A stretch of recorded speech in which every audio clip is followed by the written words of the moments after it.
We economic hitmen really have been the ones responsible for creating this first truly global empire. And we work many different ways.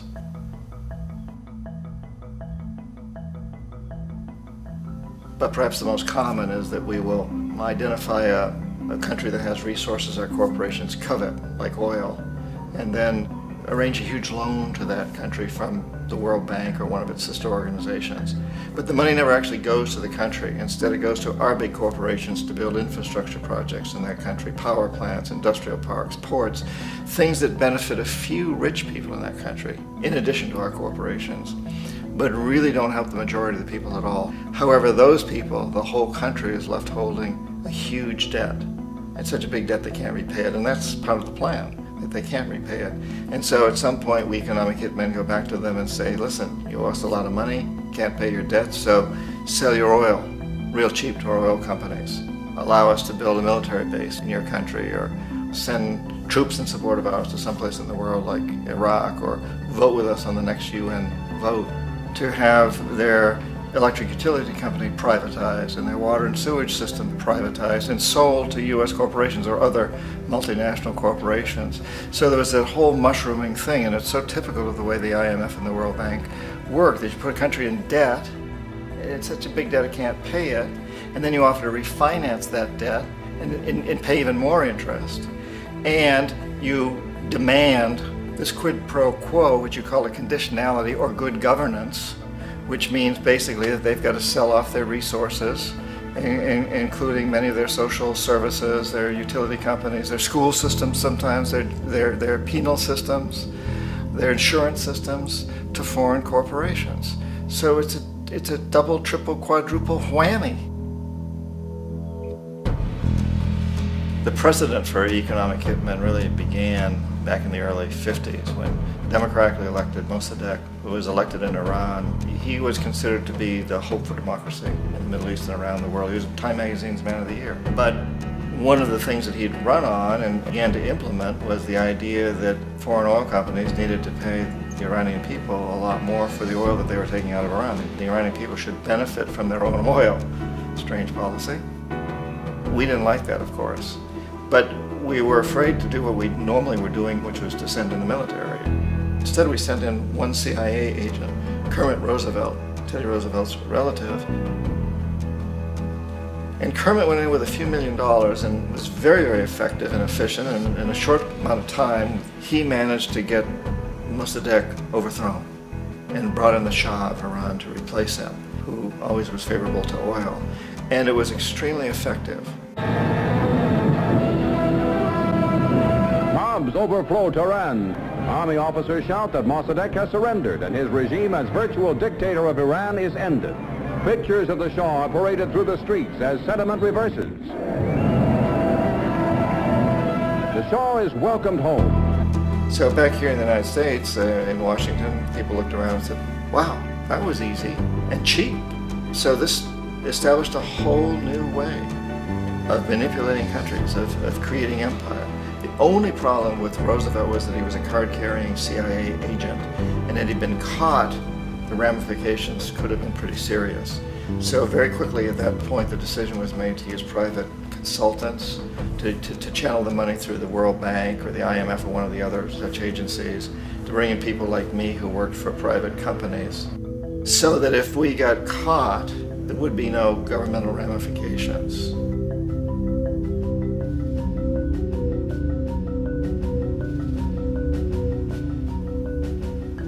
When Arbenz became president of Guatemala, the country was very much under the thumbs of United Fruit Company, the big international corporations. And Arbenz ran on this ticket that says, you know, we want to get the land back to the people. And once he took power, he was implementing policies that would do exactly that, give land rights back to the people. United Fruit didn't like that very much. And so they hired a public relations firm, launched a huge campaign in the United States to convince the United States people, the citizens of the United States, and the press of the United States, and the Congress of the United States, that Arbenz was a Soviet puppet, and that if we allowed him to stay in power, the Soviets would have a foothold in this hemisphere. And that, at that point in time, was a huge fear on everybody's mind, the Red Terror, the Communist Terror. And so, to make a long story short, Out of this public relations campaign came a commitment on the part of the CIA and the military to take this man out. And in fact, we did. We sent in planes, we sent in soldiers, we sent in jackals, we sent everything in to take him out, and did take him out. And as soon as he was removed from office, the new guy that took over after him basically reinstated everything to the big international corporations, including United Fruit.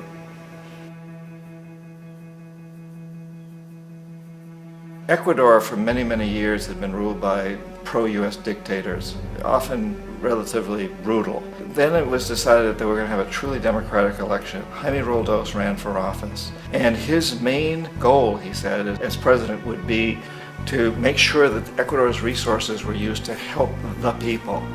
And he won, overwhelming, by more votes than anybody had ever won anything in Ecuador.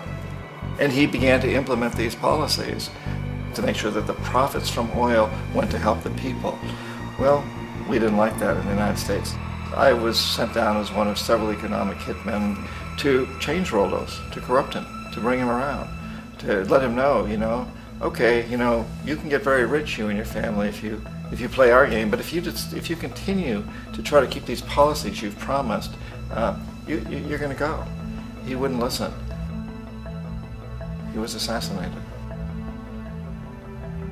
As soon as the plane crashed, the whole area was cordoned off. The only people allowed in were U.S. military from a nearby base and some of the Ecuadorian military. When an investigation was launched, two of the key witnesses died in car accidents before they had a chance to testify. A lot of very, very strange things that went on around the assassination of Jaime Roldos. I, like most people who've really looked at this case, have absolutely no doubt that it was an assassination. And of course, in my position as an economic hitman, I was always expecting something to happen to Jaime, whether it be a coup or assassination, I wasn't sure, but that he would be taken down because he was not being corrupted. He would not allow himself to be corrupted the way we wanted to corrupt him. Omar Torrijos, president of Panama, was, one of my favorite people. I really, really liked him. He was very charismatic. He was a guy who really wanted to help his country. And when I tried to bribe him or corrupt him, he said, look, John, he called me Juanito. He said, look, Juanito, I don't need the money. What I really need is for my country to be treated fairly. I need for the United States to repay the debts that you owe my people for all the destruction you've done here. I need to be in a position where I can help other Latin American countries win their independence and be free of this terrible presence from the north that you people are exploiting us so badly.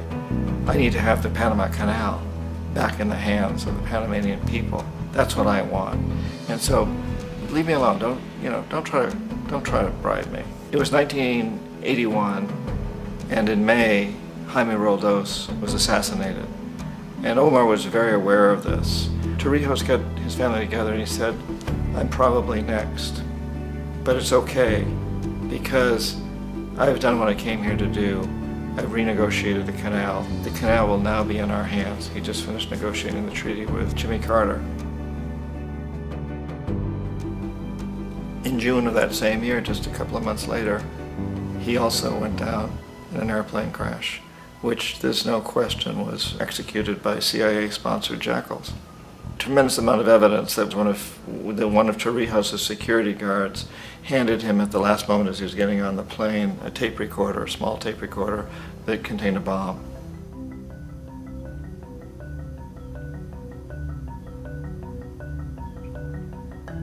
It is interesting to me how this system has continued pretty much the same way for years and years and years, except the economic hitmen have got better and better and better. Then we come up with, very recently, what happened in Venezuela. In 1998, Hugo Chavez gets elected president, following a long line of presidents who had been very corrupt and basically destroyed the economy of the country. And Chavez was elected amidst all that. Chavez stood up to the United States, and he's done it primarily demanding that Venezuelan oil be used to help the Venezuelan people. Well, we didn't like that in the United States. So in 2002, a coup was staged, which there's no question in my mind, and most other people's minds, that the CIA was behind that coup.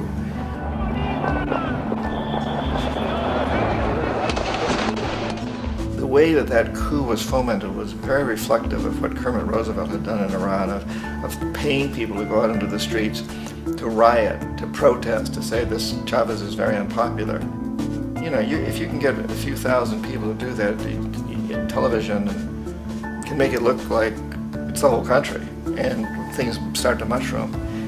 Except in the case of Chavez, he was smart enough, and the people were so strongly behind him that they overcame it, which was a phenomenal moment in the history of Latin America.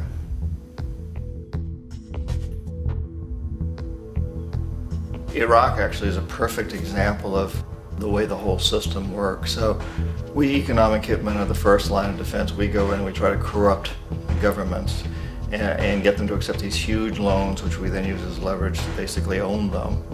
If we fail, as I failed in Panama with Omar Torrijos and in Ecuador with Jaime Roldos, men who refused to be corrupted, then the second line of defense is we send in the jackals. And the jackals either overthrow governments or they assassinate. And once that happens and a new government comes in, and boy, it's going to toe the line because the new president knows what will happen if he doesn't. In the case of Iraq, both of those things failed. Economic hitmen were not able to get through to Saddam Hussein. We tried very hard. We tried to get him to accept a deal very similar to what the House of Saud had accepted in Saudi Arabia, but he wouldn't accept it. And so the jackals went in to take him out. They couldn't do it. His security was very good. After all, he had one time worked for the CIA. He'd been hired to assassinate a former president of Iraq and failed, but he knew the system. So in '91, we send in the troops and we take out the Iraqi military. So we assume at that point that Saddam Hussein is going to come around. We could have taken him out, of course, at that time, but we didn't want to. He's the kind of strong man we like. He controls his people. We thought he could control the Kurds and keep the Iranians in their border and keep pumping oil for us. And that once we took out his military, now he's going to come around. So the economic hitmen go back in the 90s without success. If they'd had success, he'd still be running the country. We'd be selling him all the fighter jets he wants and everything else he wants. But they couldn't, they didn't have success. The jackals couldn't take him out again, so we sent the military in once again, and this time we did the complete job and took him out, and in the process created for ourselves some very, very lucrative construction deals. We had to reconstruct a country that we'd essentially destroyed, which is a pretty good deal if you own construction companies, big ones. So, you know, Iraq shows the three stages. The economic hitmen failed there, the jackals failed there, and as a final measure, the military goes in. And in that way, we've really created an empire, but we've done it very, very subtly. It's clandestine. All the empires of the past were built on the military, and everybody knew they were building them. So the British knew they were building them, the French, the Germans, the Romans, the Greeks. And they were proud of it, and they always had some excuse like spreading civilization, spreading some religion, something like that. But they knew they were doing it. We don't. The majority of the people in the United States have no idea that we're living off the benefits of a clandestine empire, that today there's more slavery in the world than ever before. And then you have to ask yourself, well, if it's an empire, then who's the emperor? Obviously, our presidents of the United States are not emperors. An emperor is someone who's not elected, doesn't serve a limited term, and doesn't report to anyone, essentially. So you can't classify our presidents that way. But we do have what I consider to be the equivalent of the emperor, and it's what I call the corporatocracy. The corporatocracy is this group of individuals who run our biggest corporations, and they really act as the emperor of this empire. They control our media, either through direct ownership or advertising.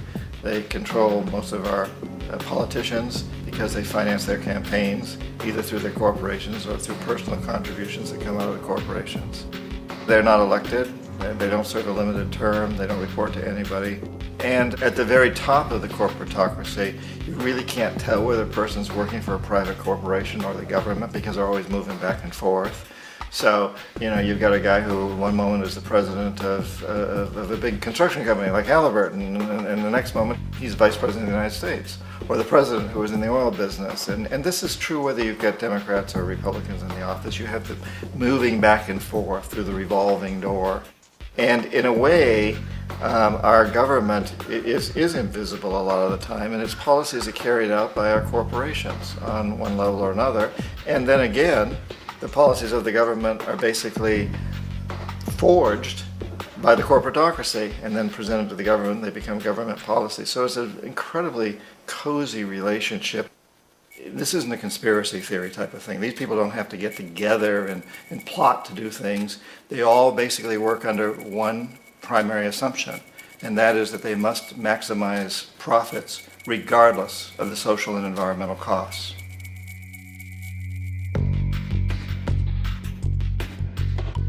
This process of manipulation by the corporatocracy through the use of debt, bribery, and political overthrow is called globalization. Just as the Federal Reserve keeps the American public in a position of indentured servitude through perpetual debt, inflation, and interest, the World Bank and IMF serve this role on a global scale. The basic scam is simple. Put a country in debt either by its own indiscretion or through corrupting the leader of that country, then impose conditionalities or structural adjustment policies, often consisting of the following. Currency devaluation. When the value of a currency drops, so does everything valued in it. This makes indigenous resources available to predator countries at a fraction of their worth. Large funding cuts for social programs. These usually include education and healthcare, compromising the well-being and integrity of the society, leaving the public vulnerable to exploitation. Privatization of state-owned enterprises. This means that socially important systems can be purchased and regulated by foreign corporations for profit. For example, in 1999, the World Bank insisted that the Bolivian government sell the public water system of its third largest city to a subsidy of the U.S. corporation Bechtel. As soon as this occurred, water bills for the already impoverished local residents skyrocketed. It wasn't until after a full-blown revolt by the people that the Bechtel contract was nullified. Then there is trade liberalization, or the opening up of the economy through removing any restrictions on foreign trade. This allows for a number of abusive economic manifestations, such as transnational corporations bringing in their own mass-produced products, undercutting the indigenous production and ruining local economies. An example is Jamaica, which, after accepting loans and conditionalities from the World Bank, lost its largest cash crop markets due to competition with Western imports. Today, countless farmers are out of work, for they are unable to compete with the large corporations. Another variation is the creation of numerous seemingly unnoticed, unregulated, inhumane sweatshop factories, which take advantage of the imposed economic hardship.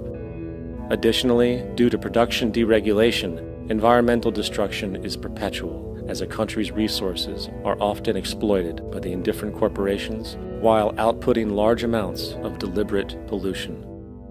The largest environmental lawsuit in the history of the world today is being brought on behalf of 30,000 Ecuadorian Amazonian people against Texaco, which is now owned by Chevron. So today it's against Chevron, but for activities conducted by Texaco.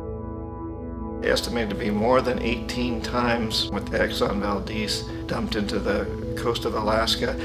In the case of Ecuador, it wasn't an accident. The oil companies did it intentionally. They knew they were doing it to save money out there rather than arranging for proper disposal.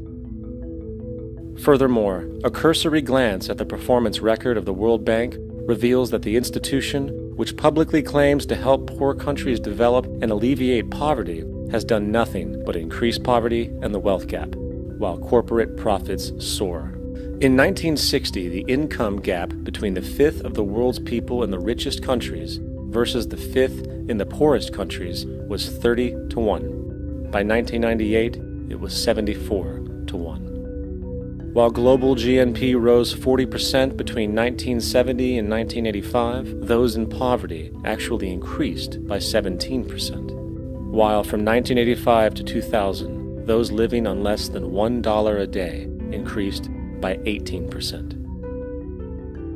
Even the Joint Economic Committee of the U.S. Congress admitted that there is a mere 40% success rate of all World Bank projects. In the late 1960s, the World Bank intervened in Ecuador with large loans. During the next 30 years, poverty grew from 50% to 70%. Under- or unemployment grew from 15 to 70%. Public debt increased from $240 million to $16 billion, while the share of resources allocated to the poor went from 20% to 6%. In fact, by the year 2000, 50% of Ecuador's national budget had to be allocated for paying its debts. It is important to understand the World Bank is, in fact, a U.S. bank, supporting U.S. interests, for the United States holds veto power over decisions, as it is the largest provider of capital. And where did it get this money? You guessed it, it made it out of thin air through the fractional reserve banking system. Of the world's top 100 economies, as based on annual GDP, 51 are corporations, and 47 of that 51 are U.S.-based. Walmart, General Motors, and Exxon are more economically powerful than Saudi Arabia, Poland, Norway, South Africa, Finland, Indonesia, and many others. And, as protective trade barriers are broken down, currencies tossed together and manipulated in floating markets, and state economies overturned in favor of open competition and global capitalism, the empire expands. You get up on your little 21-inch screen and howl about America and democracy. There is no America. There is no democracy. There is only IBM and ITT and AT&T and DuPont, Dow, Union Carbide, and Exxon. Those are the nations of the world today. What do you think the Russians talk about in their councils of state? Karl Marx? They get out their linear programming charts, statistical decision theories, minimax solutions, and compute the price-cost probabilities of their transactions and investments, just like we do. We no longer live in a world of nations and ideologies, Mr. Beale. The world is a college of corporations, inexorably determined by the immutable bylaws of business. The world is a business, Mr. Beale.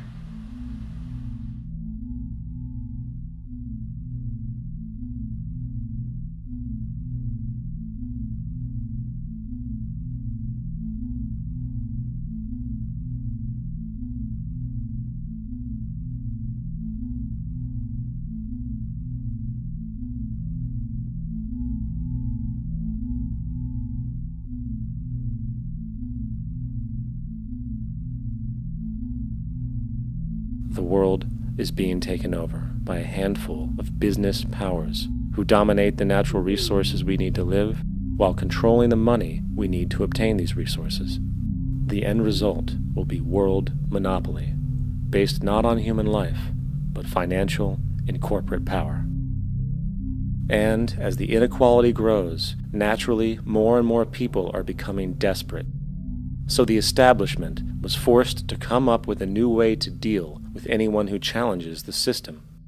So they gave birth to the terrorist. The term terrorist is an empty distinction, designed for any person or group who chooses to challenge the establishment. This isn't to be confused with the fictional Al-Qaeda, which was actually the name of a computer database for the US-supported Mujahideen in the 1980s.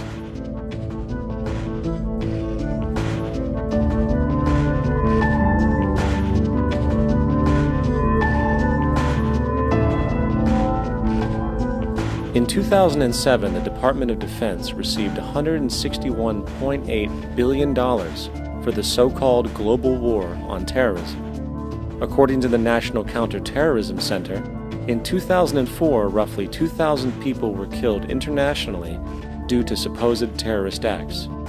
Of that number, 70 were American. Using this number as a general average, which is extremely generous, it is interesting to note that twice as many people die from peanut allergies a year than from terrorist acts. Concurrently, the leading cause of death in America is coronary heart disease, killing roughly 450,000 each year. And in 2007, the government's allocation of funds for research on this issue was about $3 billion.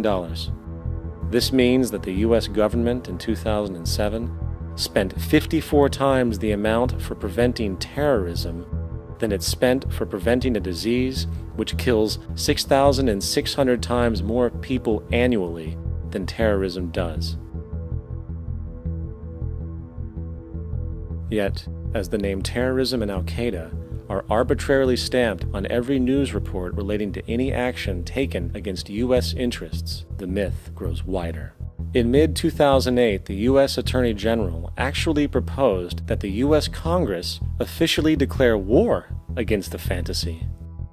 Not to mention, as of July 2008, there are now over 1 million people currently on the U.S. terrorist watch list. These so-called counterterrorism measures, of course, have nothing to do with social protection, and everything to do with preserving the establishment amongst the growing anti-American sentiment both domestically and internationally, which is legitimately founded on the greed-based corporate empire expansion that is exploiting the world. The true terrorists of our world do not meet at the docks at midnight or scream Allah Akbar before some violent action. The true terrorists of our world wear $5,000 suits and work in the highest positions of finance, government, and business. So, what do? How do we stop a system of greed and corruption that has so much power and momentum? How do we stop this aberrant group behavior which feels no compassion for, say, the millions slaughtered in Iraq and Afghanistan, so the corporatocracy can control energy resources and opium production for Wall Street profit?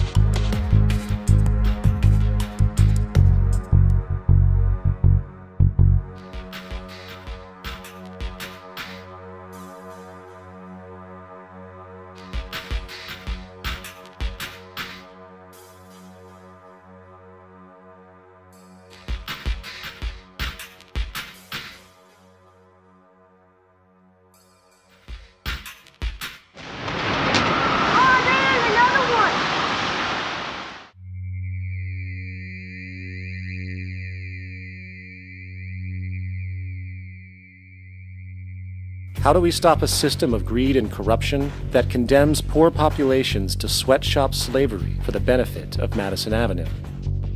Or that engineers false flag terror attacks for the sake of manipulation? Or that generates built-in modes of social operation which are inherently exploitative? Or that systematically reduces civil liberties and violates human rights in order to protect itself from its own shortcomings?